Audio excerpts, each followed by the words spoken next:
Deep space, near the edge of human territory. Key characters: Captain Rex, alien commander; Dr. Miles, human scientist; Commander Blake, warship captain. The story opens with a small alien scouting fleet from the Vega Union discovering what appears to be a derelict human vessel floating in dark space.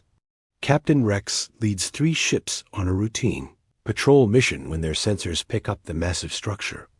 The aliens believe humans are a weak, peaceful species based on previous encounters with human trade ships and diplomats. They've only seen civilian vessels and research stations. The Vega Union has been slowly expanding into human space. Expecting little resistance. As they approach, they realize this isn't like any human ship they've seen before. It's enormous, nearly 2 kilometers long, and built like a fortress. The hull is scarred with battle damage, and strange symbols mark its surface. Their scans show it's powered down but not dead. Captain Rex decides to board the vessel with a small team. They find it eerily quiet, with corridors built for war rather than exploration. Emergency lighting casts red shadows on military equipment they don't recognize. The aliens mock human, primitive technology until they reach the bridge. Dr. Miles, a human researcher who was captured months ago, is brought along as a translator. He recognizes the ship's design and tries to warn the aliens, but they ignore him. The ship is the Thunder, a dreadnought that went missing during humanity's last great war 50 years ago. When the aliens access the main computer, they accidentally trigger a distress beacon. The ship's AI awakens, and automated systems begin powering up. Commander Blake, who has been in emergency stasis, is revived along with his skeleton crew. The part ends with the aliens realizing they've made a terrible mistake as the warship's weapon systems come online and a message is sent across space. To Earth, Thunder to Commander Blake, Captain Rex, Admiral Stone, Earth Command. Tech Officer Gary. Commander Blake and his crew of 20 emerge from stasis to find aliens aboard their ship. The humans are outnumbered, but not outmatched. Blake calmly orders the aliens to surrender, but Captain Rex refuses, believing humans are too weak to pose a real threat. The aliens try to take the bridge by force. This becomes their first lesson in human warfare. Blake's crew, all veterans of the colonial wars, fight with a brutality that shocks the aliens. They use the ship's corridors against the invaders, turning the Thunder into a death trap. Tech Officer Gary activates the ship's internal defenses. Blast doors seal off sections. Artificial gravity reverses in key areas, and automated turrets emerge from hidden panels. The aliens, used to civilized warfare with rules and honor, find themselves in a nightmare of human military engineering. Meanwhile, on Earth, Admiral Stone receives the Thunder's distress signal at Central Command. The message includes data about the alien fleet's position and technology. Stone realizes this is humanity's first contact with a hostile alien force. The Admiral calls an emergency meeting with the Earth Defense Council. They review what they know about the Vega Union from intercepted communications and Dr. Miles' earlier reports. The aliens have been treating human space like an open frontier, establishing bases and claiming planets without permission. Back on the Thunder, Commander Blake offers the surviving aliens one chance to leave. Captain Rex, now understanding he's facing soldiers rather than civilians, agrees to retreat. But as his ships withdraw, he sends a message to the Vega Union High Command, reporting that humans possess military capabilities they never suspected. Blake uses the Thunder's advanced communications array to contact other human military assets in the region. 3 more warships, thought lost or destroyed, respond to his call. The human fleet was never gone, just hidden and waiting. The part ends with both sides preparing for a larger conflict. The aliens mobilize their invasion fleet, convinced they can still overwhelm humanity with numbers.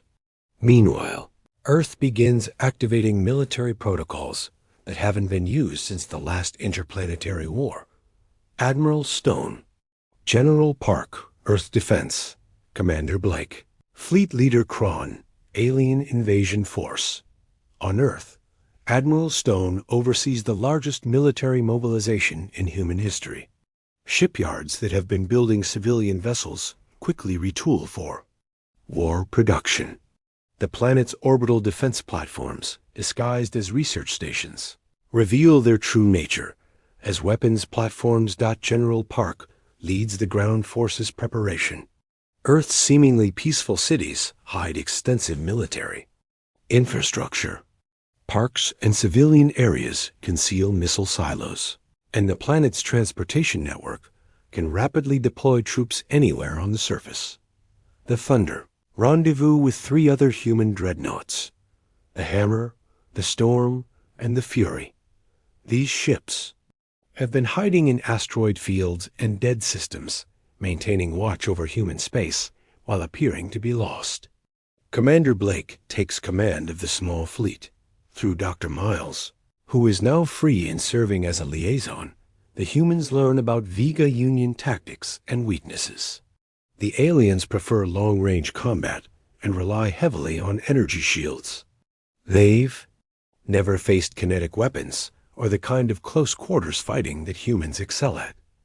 Fleet Leader Kron assembles 50 ships for the invasion of Earth. The Vega Union High Command believes this force can easily overwhelm any human resistance.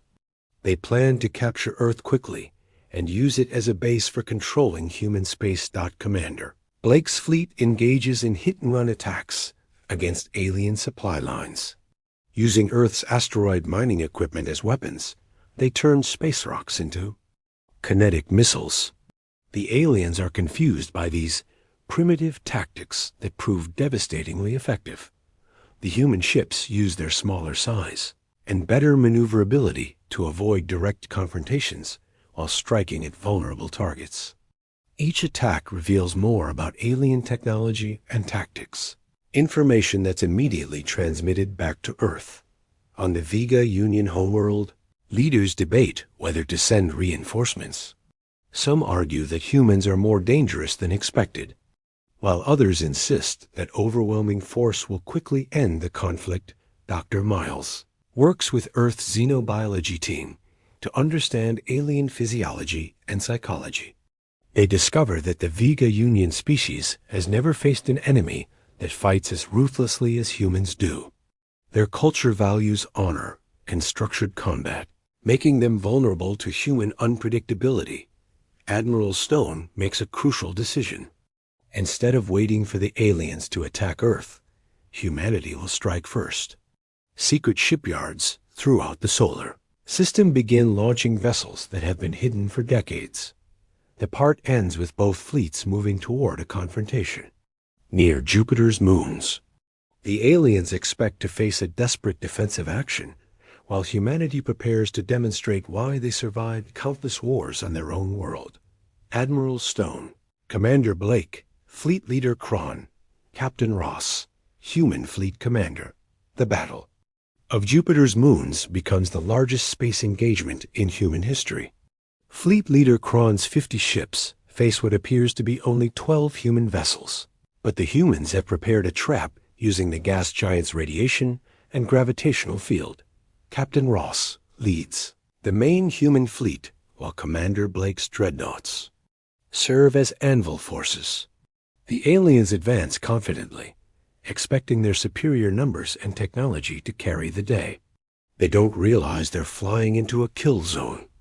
Human ships emerge from the shadows of Jupiter's moons, using the planet's magnetic field to mask their approach. The civilian mining platforms throughout the system reveal hidden weapons arrays. What seemed like a small human force becomes a coordinated defense network. The aliens discover that human kinetic weapons can penetrate their energy shields through brute force rather than sophisticated technology.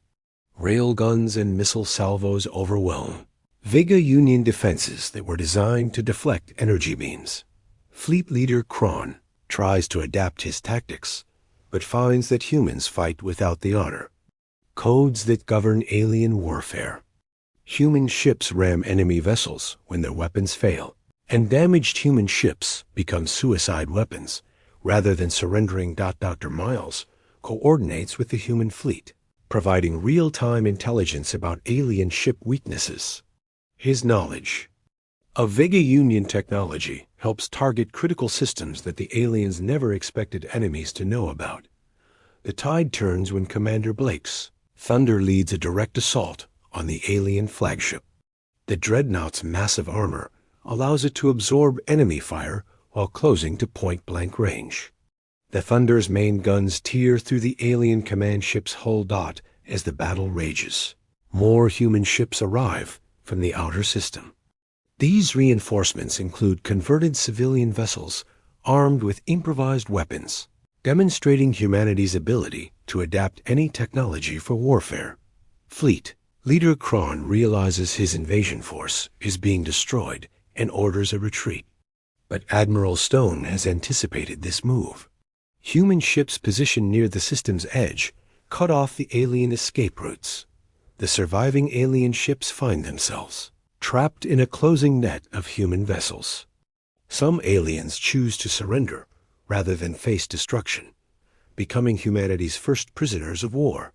Back on the Vega Union homeworld, leaders receive fragmentary reports of the battle's outcome. The scale of their defeat shocks them. 50 ships reduced to fewer than 10 survivors, with most of those captured or crippled. Dr. Miles helps interrogate the alien prisoners, learning about the full extent of Vega Union territory and military capabilities. The aliens reveal that they have dozens of colonies and hundreds of ships, making this battle just the beginning of a larger war. The part ends with Admiral Stone addressing Earth's population, revealing the existence of hostile aliens and humanity's first military victory against them. The Admiral announces that Earth will not wait for the next alien attack, but will carry the war to enemy territory. Admiral Stone, President Carter, Commander Blake, Elder Vex, alien leader, Dr. Miles, 3 months after the Battle of Jupiters. Moons. Humanity launches Operation Deep Strike against Vega Union territory. The human fleet, now expanded to over 200 ships, moves beyond Earth's borders for the first time in decades. President Carter addresses the United Nations, explaining that humanity can no longer afford to appear weak. The Vega Union's attempted invasion proved that aliens see humans as easy targets. The only way to ensure Earth's safety is to demonstrate the true cost of threatening humanity. Commander Blake leads the advance force to the alien mining colony. On Kepler 442b, the attack is swift and overwhelming, with human forces using lessons learned from the Jupiter battle. The aliens' defensive positions, built for energy weapon warfare, crumble under kinetic bombardment. On the Vega Union homeworld, Elder Vex convenes an emergency council. The alien leadership finally understands they've awakened something terrible. Reports from surviving commanders describe humans as relentless warriors who show no mercy to enemies. Dr. Miles accompanies the human fleet as chief xenological advisor. His insights into alien psychology help human commanders exploit Vega Union weaknesses. The aliens' honor-based culture makes them predictable, while their lack of experience with total warfare leaves them vulnerable. The human offensive captures 3 minor alien colonies in rapid succession. Each victory provides intelligence about larger Vega Union installations and military capabilities. The aliens find their communication networks compromised and supply lines under constant attack. Elder Vex attempts to open negotiations through captured human diplomats, but President Carter's response is simple: complete withdrawal from all human-claimed territory and reparations for the attempted invasion. The Vega Union faces a choice between total war against an enemy they now fear, or accepting terms that amount to strategic defeat.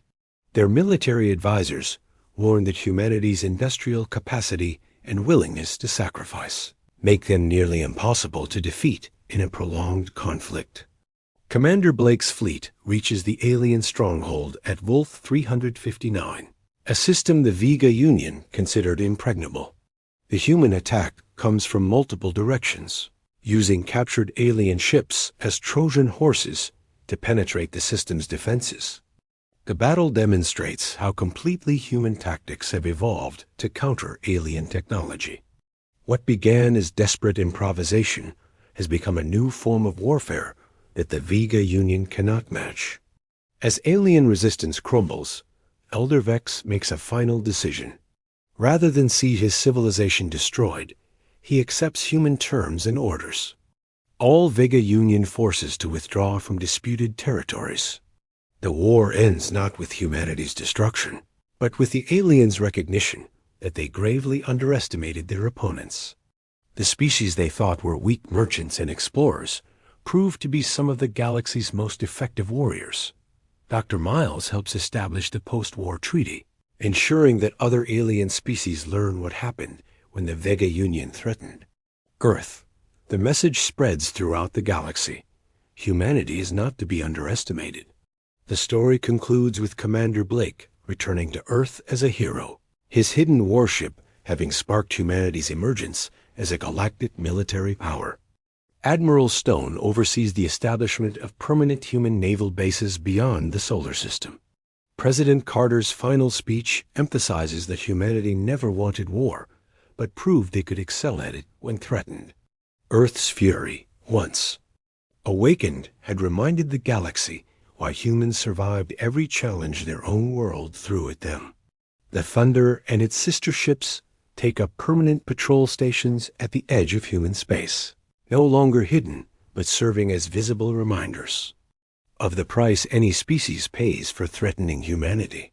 Story themes: hidden strength revealed under pressure, consequences of underestimating opponents, humanity's adaptability in warfare, the transformation from peaceful to militant when threatened, first contact gone wrong, leading to human expansion into space.